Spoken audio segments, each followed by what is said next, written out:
Tumblr allows us to ask one-way question unlike conversation, and we can do so by going to the blog of the person we want to ask the question to.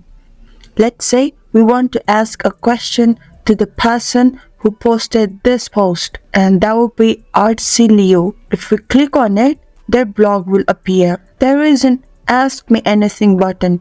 If you click on it, a pop-up will appear. Here is where you put your questions. For example, I want to ask, where did you learn to be artsy?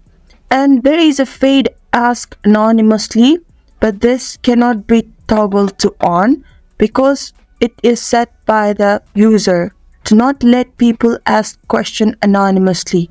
But with some users, you can toggle this on too and ask questions anonymously. For now, if you want to ask this question, all we have to do is go and click this ask button and the question will reach to Artsilio. Now you know how to ask a question in Tumblr. Hope you found this video helpful. For future content and videos like this, do subscribe to our channel. Until next time, bye bye.